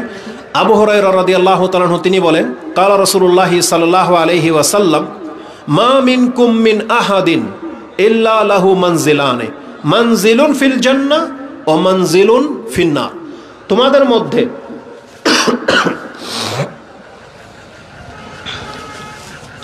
এমন কোনো ব্যক্তি নাই যার একটা স্থান জান্নাতে না আছে, আরেকটা স্থান জাহান্নামে না আছে।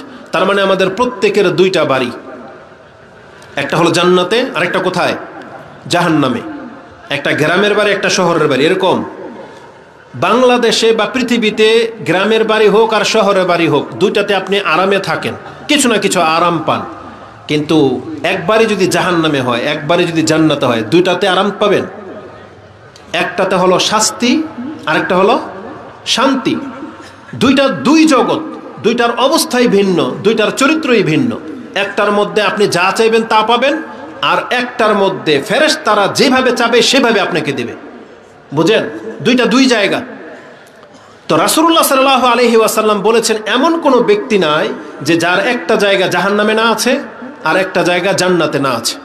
ফাইজামাতা ফাদাখালান নার, যেই ব্যক্তিটার জায়গা জান্নাতে ছিল কিন্তু সেই ব্যক্তি ঈমান না আনার কারণে যখন কুফরি অবস্থায়, পাপের অবস্থায় মরে জাহান্নামে যাবে, এমন পাপ যে পাপের মাফ হয় না, যেমন শিরিক করা, নাস্তিক হয়ে মরে যাওয়া, যে পাপের কোনো মাফ হবে না, এমন ব্যক্তিদেরকে যখন জাহান্নামে দিয়ে দেওয়া হবে, ফাদাখালান নার ওয়ারিসা আহালুল জান্নাতি মানজিলাহু। আল্লাহ সুবহানাহু ওয়া তাআলা এই যে ফেরাউন, হামান, কারুন, ইবলিস, যাদের জায়গা আল্লাহ জান্নাতুল ফেরদৌসে বানিয়ে রেখেছিলেন, কারণ আল্লাহ এদেরকে দুনিয়াতেও নেতৃত্ব দিয়েছিলেন, আল্লাহ নেতাদের জন্য জান্নাতুল ফেরদৌসও আল্লাহ পছন্দ করে বানিয়ে রেখেছেন যে দুনিয়াতে যত বড় বড় ব্যক্তিরা হবে, বড় বড় নেতা, বড় বড় বাদশাহ হবে, তাদেরকে আমি জান্নাতুল ফেরদৌসেও এরকম বড় বড় জায়গা দেব। আল্লাহ সুবহানাহু ওয়া তাআলা হয়তো এটা করে রেখেছেন। কিন্তু এই সমস্ত বড় বড় স্বৈরাচার হয়ে যারা মরেছে, বড় বড় লিডার যারা কুফরি অবস্থায় মরেছে, যেমন আবু জাহেল, আবু লাহাব, ফেরাউন, তাদের প্রত্যেকের সেই জায়গাগুলো আল্লাহ নষ্ট করবেন না। সেই জায়গাগুলো আল্লাহ কি করবেন?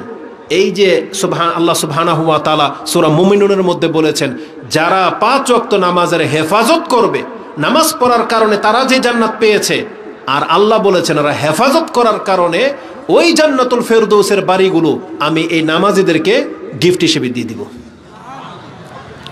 এটা ইবনে মাজার সর্বশেষ হাদিস। তাহলে এই হাদিস আপনার জীবনে বাস্তবায়ন হয়ে যাবে যদি আপনি 5 ওয়াক্ত নামাজের হেফাজতকারী হয়ে যান। এটা প্রত্যেক ব্যক্তির জন্য জরুরি। আর আপনি নামাজ ছেড়ে দিয়ে মরে যাবেন, জান্নাতুল ফেরদৌস তো দূরের কথা, আপনি জান্নাতের গেট পর্যন্ত পৌঁছতে পারবেন না। আপনার খুব চরম পরিণতি হবে মরার পর থেকে। এবার আমি আসুন, দ্রুত সময় নষ্ট হয়ে যাওয়ার আগেই আমি আপনাকে আরেকটা হাদিস বলি, যেটা আজকের বক্তব্যের যেই বিষয়গুলো নিয়ে আজকের বক্তব্যটা আমি সাজিয়েছি, আমার বক্তব্যের আজকের হাদিসটা হলো সবচেয়ে ইম্পর্ট্যান্ট এবং সবচেয়ে গুরুত্বপূর্ণ, যেটা আপনার অন্তরের মধ্যে রাখতে হবে, যেটা রাখলে আমি আশা করি যে আপনি নামাজি হতে পারবেন, যদি আল্লাহ সুবহানাহু ওয়া তাআলা আপনাকে তৌফিক দেয়। যদি আপনি সত্যিকার অর্থে তওবা করে নামাজি হতে চান, তাহলে আপনি নামাজ পড়তে পারবেন ইনশাআল্লাহ। আব্দুল ইবনে মাসউদ রাদিয়াল্লাহু তাআলা আনহু, যার কথা, যার ফতোয়া বাংলার জমিনে সবচেয়ে বেশি চলে। আবু হুরায়রা রাদিয়াল্লাহু তাআলা আনহুর ফতোয়া হয়তো অত চলে না, আব্দুল ইবনে মাসউদ রাদিয়াল্লাহু তাআলার ফতোয়া যত চলে, ওটা তো ওই সমাজ আমাদের। এই আব্দুল ইবনে মাসউদ রাদিয়াল্লাহু তাআলা আনহু, তিনি নামাজটাকে কিভাবে পেয়েছেন, শিখেছেন, কিভাবে গ্রহণ করেছেন, আপনি তার কাছ থেকে শুনেন। কত চমৎকার কথা তিনি বলেছেন। মান সাররাহু আইয়ালকাল্লাহা গাদান মুসলিমান ফালিউহাফিজ আলা হাউলাই সালাওয়াতিল খামসা ইউনাদা বিহিন্না হাইসু ইউনাদা বিহিন্না। যেই ব্যক্তিটা পছন্দ করেন, আমি আজকে আপনার কাছ থেকে আগে জেনে নিই, এখানে কে আছেন কালকে যখন আল্লাহর সাথে সাক্ষাৎ হবে এটা আপনি আশা করেন এবং আপনি চান যে আমি মুসলিম হয়ে আল্লাহর সাথে সাক্ষাৎ করব? কে আছেন এমন শুনি? সবাই কি আল্লাহর সাথে মুসলিম হয়ে সাক্ষাৎ করতে চান? তাহলে এবার আপনি এই কথাটা মেনে চলবেন। আব্দুল ইবনে মাসউদ বলেছেন ফালইউহাফিজ আলা হাউলাই সালাওয়াতিল খামসা, তাহলে ওই ব্যক্তি যেন 5 ওয়াক্ত নামাজের হেফাজত করে।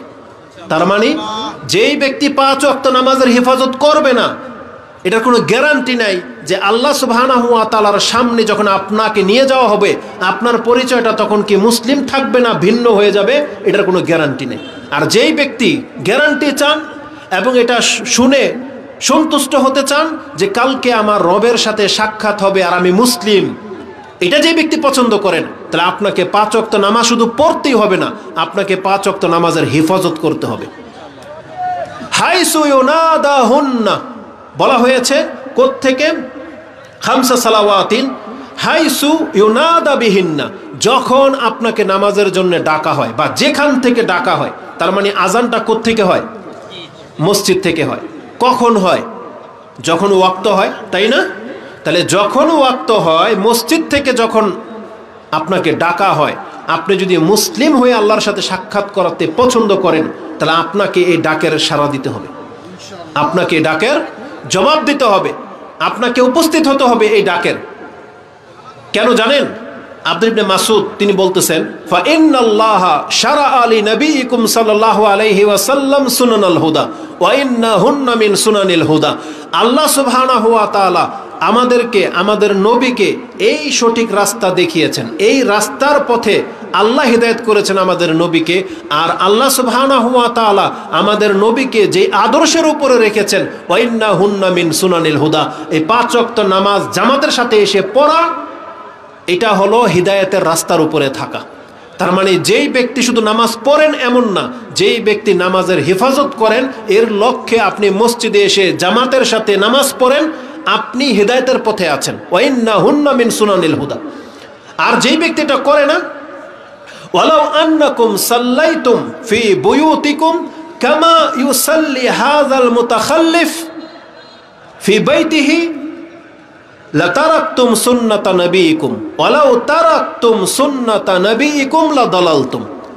আব্দুল ইবনে মাসউদ তিনি তার পুরো নামাজের ইতিহাসটাকে আপনার সামনে তুলে ধরে, পুরো মর্মটাকে তুলে ধরে বলতেছেন, যদি তোমরা বাসায় নামাজি হও, নামাজ তো পড়ো, বাসায় পড়ো, ঘরে পড়তেছো, তুমি তোমার দোকানের ভিতরে পড়তেছো, তাহলে তুমি জেনে রাখো, তুমি যদি নিয়মিত এটা করো যে তুমি তোমার ঘরে, তুমি তোমার দোকানে নামাজ পড়ে নিচ্ছ, আর যদি তুমি মসজিদকে ছেড়ে দাও তাহলে তুমি তোমার নবীর আদর্শকে ছেড়ে দিলে।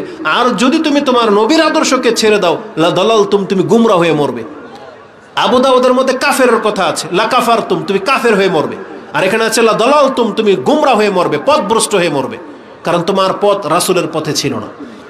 আশ্চর্য লাগে, আমরা যখন মক্কায় মদিনায় গিয়েছি দেখেছি এমন কিছু অনারব রয়েছেন যারা হুদুদে হারামের পাশেই তাদের দোকান, বিজনেস করে। সে কয়েকটা টাকা লাভের জন্য সে হুদুদে হারামের ভিতরে গিয়ে নামাজ পড়ে না, তার দোকানের সামনেই যায় নামাজ বিছিয়ে দিয়ে সে নামাজে দাঁড়িয়ে যায়। না তার কাতারের কোনো মিল আছে, না হুদুদে হারামের ভিতরে পড়লো কি পড়লো না তার কোনো খবর নাই, সে তার দোকানের ভিতর থেকে বেরিয়ে যায় নামাজটা বিছিয়ে নামাজে দাঁড়িয়ে গেল। অথচ যেই জায়গায় নামাজ পড়লে 1,00,000 রাকাতের নেকি আপনার আমল নামাতে দিয়ে দেওয়া হবে। 1 ওয়াক্ত নামাজ পড়বেন মানে 1,00,000 ওয়াক্তের নামাজের নেকি আপনাকে দিয়ে দেওয়া হবে। কি মনে করেন? আর তারা সেখানে গিয়ে তাদের অন্তরটা এত শক্ত হয়ে গেছে পয়সার কারণে, যে যেখানে মানুষ যেতে পারে না, যেখানে যাওয়ার জন্য মানুষের অন্তর ফেটে যায়, আর তারা সেই জায়গায় বিজনেস করে। অথচ আজান হয়ে গেলে তার ক্ষমতা হয় না 5টা মিনিট আগে গিয়ে সে হুদুদে হারামের ভিতরে ঢুকি এবং গিয়ে জামাতের সাথে নামাজটা পড়ি, এই 5-10 টাকার জন্য। আল্লাহ সুবহানাহু ওয়া তাআলা তাদেরকে হেদায়েত দান করুন। আর আমরা যারা আছি ব্যবসা বাণিজ্যে লিপ্ত, আপনার জন্য উচিত হবে আপনার আজান হলে এটাকে অফ করে অন্তত আপনি সালাতে আসবেন। কারণ যদি আপনি সব সময় ঘরে নামাজি পড়া ব্যক্তি হন আর আপনি রাসূলুল্লাহ সাল্লাল্লাহু আলাইহি ওয়াসাল্লামের আদর্শকে ছেড়ে দেন, লা দালালতুম বলা হয়েছে, আপনি গুমরা হয়ে যাবেন। এখন প্রশ্ন জাগে, এখানে একটা ফতোয়ার ব্যাপার চলে আসবে, যেটা আমাদের অন্যান্য শেখেরা আপনি দেখবেন বলবে যে যারা আউয়াল ওয়াক্তে নামাজ পড়ে না, যারা জোহর আসরকে একবারে মেরে দেয়, ফজর পরে আপনার 6:30টায়, তখন আপনি ওয়াক্ত মোতাবিক আপনি সালাত পড়ে নেবেন। এই বর্ণনাও মুসলিমে বিভিন্ন হাদিসের কিতাবে অহরহ রয়েছে। তখন আমরা আপনাকে অন্তত সমন্বয় এটা করতে পারি, যে ব্যক্তি আউয়াল ওয়াক্তে নামাজ পড়া ব্যক্তি হন, যে আপনি আউয়াল ওয়াক্ত সম্পর্কে জ্ঞান রাখেন, তাহলে আপনি তাদের অপেক্ষা করবেন না। আপনি যেখানে আছেন ওয়াক্ত হয়ে যাবে, আপনাকে সেখানে নামাজ আদায় করে নিতে হবে। এবং আপনি যদি মসজিদের আশেপাশে থাকেন, বাড়ি হয়, তাহলে আপনাকে রাসূল এটাও বলেছেন যে তুমি তোমার নামাজটা ওয়াক্ত মোতাবেক আদায় করে তারপরে গিয়ে তাদের সাথে জামাতে ও সালাত আদায় করো, তাহলে এটা তোমার জন্য নফল হয়ে যাবে। তার মানে কতটা গুরুত্ব বিষয় এটা। আপনাকে 2 হাদিসের সমন্বয় করে চলতে হবে যে কোনটা আপনার জন্য সবচেয়ে বেশি জরুরি, কোনটা বেশি সহজ, আপনি সেটা গ্রহণ করবেন। হয় আপনি একবারে কান খাড়া করে রাখবেন, আউয়াল ওয়াক্ত হলেই আপনি সালাত আদায় করবেন, পারলে ওই সময় জামাত। কিন্তু যেই সমস্ত মসজিদগুলোতে আউয়াল ওয়াক্তে সালাত প্রতিষ্ঠিত, সেই মসজিদের আশেপাশে আপনার বাড়ি থাকবে, আর আপনি তারপরও মসজিদে আসবেন না, ওয়াক্ত মোতাবেক নামাজ হচ্ছে, আপনি জামাত ছেড়ে দেবেন, তাহলে আপনার কাছে আর কোনো ওজুরই বাকি থাকলো না। তখন আপনি বলতে পারবেন না যে আমি নামাজের হেফাজতকারী। হাদিসের বর্ণনা কি? ওয়ালাউ আন্নাকুম সাল্লাইতুম ফি বুয়ুতিকুম, তোমরা যদি তোমাদের নামাজ ঘরে পড়ো, তাহলে আমাদের সময়ের মুনাফিকরা যেমন মসজিদ থেকে দূরে থাকতো, মানে মসজিদে আসতো না, তাহলে তোমরাও তাদের মতো আচরণ হয়ে যাইবা এবং তোমরাও কিন্তু গোমরা হয়ে যাইবা। এবং তিনি কি বলতেছেন? ওয়ালাকাদ রাআইতুনা ওয়ামা ইয়াতাখাল্লাফু আনহা ইল্লা মুনাফিকুন মালুমুন নিফাক। আব্দুল ইবনে মাসউদ রাদিয়াল্লাহু তাআলা আনহু তিনি বলতেছেন, আমাদের সময়ে আমরা তো স্পষ্ট দেখতে পেয়েছি যারা মুনাফিক, যাদের নিফাক স্পষ্ট, তারাই একমাত্র মসজিদ থেকে দূরে থাকতো, তারা ঘরে সালাত আদায় করত। আব্দুল ইবনে মাসউদ কিন্তু এই কথা বলেন নাই যে মুনাফিকরা নামাজ পড়তো না, বরং মুনাফিকরাও নামাজ পড়তো কিন্তু জামাতে উপস্থিত হতো না, দ্রুত নামাজ পড়ে নিত, যেটা কোরআনে আল্লাহ সুবহানাহু ওয়া তাআলা উল্লেখ করেছেন যে ওয়ালা ইয়াযকুরুনাল্লাহা ইল্লা কালিলা, মুনাফিকরা আল্লাহকে স্মরণ করে না, তবে একবারে অল্প স্মরণ করে। এই হাদিসগুলো থেকে আপনি কি প্রমাণ করেন? এই হাদিসের আরো কিছু বাক্য আছে। কানার রাজুল, তিনি বলতেছেন যে কানার রাজুল, আমাদের সময় একজন ব্যক্তি, ইউতা বিহি, মসজিদে আসতো বা জামাতে আসতো, ইউহাদা বাইনার রাজুলাইনে, 2 জন ব্যক্তির কাঁধে ভর করে, হাত্তা ইউকামু ফিস সাফ, তাকে 2 জন ব্যক্তি এনে কাতারের মাঝখানে দাঁড় করিয়ে দিত। সে নিজে আসতে পারতো না, অন্ধ অথবা অপারগ, অসুস্থ, তাকে ধরে নিয়ে এসে মসজিদে নিয়ে আসা হতো। আর আজকে আমরা সুস্থ ব্যক্তি সালাত আদায় করি না। এটা খুব মারাত্মক জিনিস, এটা খুব মারাত্মক অপরাধ যেটা আমরা করে যাচ্ছি। এই হাদিসটি, এই আসারটি আপনি মুসলিমে পেয়ে যাবেন 1373 নম্বরে, এবং এই হাদিসটি ইবনু মাজাতে 777 রয়েছে। আমি চাইলে হাদিস থেকে আরও কিছু দিক আপনাকে দেখাতে পারতাম, কিন্তু আমাদের মূল ফোকাস হচ্ছে যেহেতু আপনি নামাজই ছেড়ে দিয়েছেন, এই জন্য নামাজ সংক্রান্ত যে বিষয়টা এখানে আছে এই হাদিস থেকে আমি শুধু আপনার কাছে অতটুকুই কোট করলাম, নাহলে এই হাদিসে আরও কিছু কথা আছে। আলা কুল্লি হাল, আল্লাহ সুবহানাহু ওয়া তাআলা আমাদেরকে বলেছেন আমরা যেন 5 ওয়াক্ত নামাজের হেফাজত করি। আপনি কি জানেন রাসূলুল্লাহ সাল্লাল্লাহু আলাইহি ওয়াসাল্লাম তিনি এই নামাজের উপরে বিশেষ করে ওয়াদা নিতেন? এক তো ওয়াদা নিতেন ইসলাম গ্রহণ করার জন্য, যে তোমরা ইসলাম গ্রহণ করো। সালাতের গুরুত্ব রাসূলুল্লাহ সাল্লাল্লাহু আলাইহি ওয়াসাল্লাম এত কঠিনভাবে দেখিয়েছেন যে নামাজের জন্য মুসলিমদের কাছ থেকে আরও অতিরিক্ত বায়াত শপথ গ্রহণ করতেন নামাজের জন্য। যেমন একটা হাদিস আপনি নিয়ে নেন, যেটা ইমাম মুসলিম রাহিমাহুল্লাহ তিনি তার কিতাবুল ইমানের মধ্যে 103 নম্বর হাদিসে পেয়ে যাবেন যে রাসূলুল্লাহ সাল্লাল্লাহু আলাইহি ওয়াসাল্লাম বায়াত গ্রহণ করতেন। জাবের রাদিয়াল্লাহু তাআলা তিনি বলেন, বায়াতু রাসূলুল্লাহ সাল্লাল্লাহু আলাইহি ওয়াসাল্লাম আলা ইকামিস সালাহ ওয়া ইতাইজ যাকাত ওয়া নুসহি লিকুল্লি মুসলিমিন। আমি রাসূলের সাথে হাতে হাত রেখে বায়াত করেছি, মানে রাসূলের সাথে আমি বায়াত গ্রহণ করেছি এই মর্মে যে আমি যতদিন পর্যন্ত পৃথিবীতে থাকব আমি 5 ওয়াক্ত সালাত আদায় করার ওয়াদা করতেছি, আমি জাকাতের টাকা আসলে আমি জাকাত দেব এটা ওয়াদা করতেছি, এবং আমি যতদিন পর্যন্ত বেঁচে থাকবো আমি প্রত্যেক মুসলিমের কল্যাণকামী হব, আমি কোনো মুসলিমকে কোনোদিন ক্ষতি করব না, এই ওয়াদা করে আমি মুসলিম হয়েছি। এটা কত গুরুত্বপূর্ণ ব্যাপার, যেটা আপনি ইমানের অধ্যায়ে 103 নম্বরে পেয়ে যাবেন। রাসূলুল্লাহ সাল্লাল্লাহু আলাইহি ওয়াসাল্লাম থেকে আরেকটা হাদিস নিয়ে নেন, আউফ ইবনু মালিকিন আল আশজারি আশজাঈ কালা কুন্না ইনদা রাসূলিল্লাহি সাল্লাল্লাহু আলাইহি ওয়াসাল্লাম ফাকালা আলা তুবাইউনা রাসূলুল্লাহ, তোমরা কি তোমাদের রাসূলের সাথে বায়াত গ্রহণ করবে না?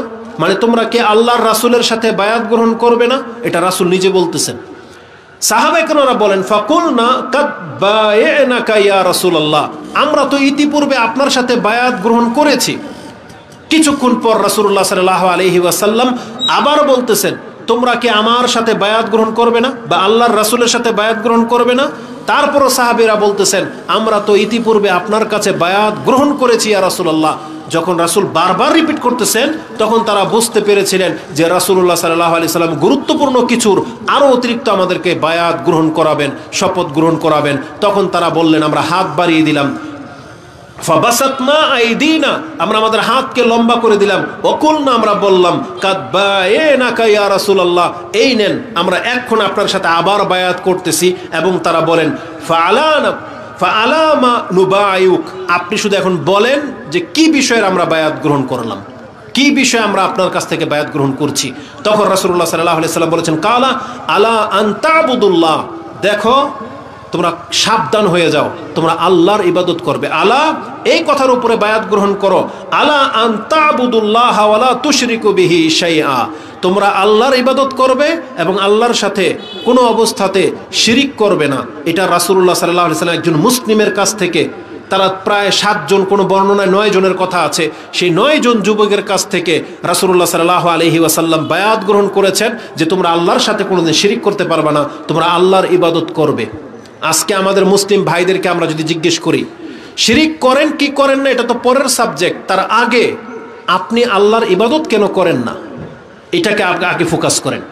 আজকে মুসলিম হওয়া সত্ত্বেও আমরা আল্লাহ সুবহানাহু ওয়া তাআলার ইবাদত করা ছেড়ে দিলাম, এটা কেন? অথচ রাসূলুল্লাহ সাল্লাল্লাহু আলাইহি ওয়াসাল্লাম আমাদের কাছ থেকে বারবার অঙ্গীকার গ্রহণ করেছেন, আলা আন তা'বুদুল্লাহ, তোমরা আল্লাহর ইবাদত করবে, এটা আমার সাথে ওয়াদাবদ্ধ হও। রাসূল তো আজকে আমাদের মাঝে নাই, কিন্তু তিনি এই জন্যই বারবার আমাদের কাছ থেকে ওয়াদা করিয়ে নিয়েছেন যাতে করে তারপরে আমরা এই দিন থেকে মুখ না ফিরিয়ে নিই, আমরা যেন আল্লাহর ইবাদত বন্দেগী ছেড়ে না দিই। আমাদের মুসলিমদের কাছ থেকে তো রাসূলুল্লাহ সাল্লাল্লাহু আলাইহি ওয়াসাল্লাম ওয়াদা নিয়েছিলেন যে তোমরা শিরিক করবে না। আর কি? ওয়াসসালাওয়াতিল খামসা, তোমরা আমার সাথে ওয়াদা করো যে 5 ওয়াক্ত নামাজকে ঠিক রাখবে, এটা রাসূল আমাদের কাছ থেকে ওয়াদা গ্রহণ করিয়েছেন। এবং অততিউ, আর অবশ্যই তোমরা আনুগত্যশীল হবে, ইসলামের যতগুলো বিধিবিধান আছে তোমরা সেগুলোকে মেনে চলবে, এই কথাগুলোর উপরে রাসূল আমাদের কাছ থেকে বায়াত গ্রহণ করেছেন। এই হাদিস আপনি মুসলিমে পেয়ে যাবেন 2293-তে, এবং ইবনে মাজাতে রয়েছে 2866-তে, নাসাইতে রয়েছে 460 নম্বরে। তাহলে এই পর্বটা আমি আপনার কাছে তুলে ধরলাম শুধু নামাজের গুরুত্ব মাহাত্ম্যটা কত ইসলামে সেটাকে বোঝানোর জন্য। আপনি যদি নামাজের হেফাজতকারী হন, আপনার জন্য আল্লাহ দুনিয়া এবং পরকালে যে কত কি রেখেছে সেটা আজকের এক বক্তব্যে তুলে ধরা সম্ভব না। সালাত এমন একটা ইবাদত যে ইবাদতকে বলা হয়েছে ঈমান। সালাত এমন একটা ইবাদত যে ইবাদতকে বলা হয়েছে এটা জান্নাতের একটা দরজা। এটা হচ্ছে কাফের এবং মুনাফিকদের মধ্যে পার্থক্যকারী। মুসলিম অপরদিকে, কাফের, মুনাফিক, মুশরিক সব একদিকে চলে যাবে। পার্থক্যকারী হচ্ছে সালাত। এই নামাজকে সমস্ত সাহাবায়ে কেরামরা ছেড়ে দেওয়াটাকে কুফরি মনে করতেন। এই সালাত আপনার দুনিয়ার বহু কল্যাণ এর মধ্যে নিহিত রয়েছে। কি রয়েছে? আপনার পাপ মাফ হয়ে যাবে, এর মধ্যে অসংখ্য নেকি, এর মধ্যে আছে আপনার দুঃখ কষ্ট পেরেশানি দূর হয়ে যাওয়া এবং এর মধ্যে আছে আপনি যদি নামাজে দোয়া করেন আপনার নামাজে দোয়া কবুল হবে, এর গ্যারান্টি রয়েছে। কারণ কোরআনে আল্লাহ বলেছেন, ইয়া আইয়ুহাল্লাযীনা আমানুস্তাঈনু বিস-সাবরি ওয়াস-সালাহ, তোমরা আল্লাহর কাছে দোয়া করো কিসের মাধ্যমে? সাহায্য কামনা করো ধৈর্য ধারণ করে এবং নামাজের মাধ্যমে। এক কথায় দুনিয়া এবং পরকালের যত কল্যাণ আপনি চান, আপনি জেনে নেন সালাত এমন একটা ইবাদত, এর মধ্যে আল্লাহ সেটা রেখেছেন। যদি আপনি শুধু নাজাত চান, যদি আপনি কল্যাণ চান, যদি আপনার পেরেশানি দূর করতে চান, আপনাকে নামাজে ফিরে আসতে হবে। রাসূলুল্লাহ সাল্লাল্লাহু আলাইহি ওয়াসাল্লাম নামাজ না পড়তে পারলে পেরেশান হয়ে যেতেন। তিনি বেলাল রাদিয়াল্লাহু তাআলা একটু দেরি হলেই বলতেন, আরেহনা ইয়া বেলাল আরেহনা বিস-সালাহ, আমাকে নামাজের মাধ্যমে প্রশান্তি দান করো। তার মানে ওয়াক্ত হয়ে গেলেই রাসূলুল্লাহ সাল্লাল্লাহু আলাইহি ওয়াসাল্লাম আজান দিতে বলতেন এবং যত দ্রুত সম্ভব তিনি সালাত কায়েম করতেন, তিনি প্রশান্তি ফিল করতেন। রাসূলুল্লাহ সাল্লাল্লাহু আলাইহি ওয়াসাল্লামের চক্ষু ঠান্ডা হতো নামাজে, সালাতে। কিন্তু আজকে আমরা সবচাইতে ভারী, সবচাইতে নেগলেক্সি যেটা করি, সবচাইতে অবহেলা যেটাকে আমরা করি, সেটা হচ্ছে আমাদের নামাজ। আমাদের নামাজকে আমরা এত তুচ্ছ তাচ্ছিল্য করি, সুবহানাল্লাহ।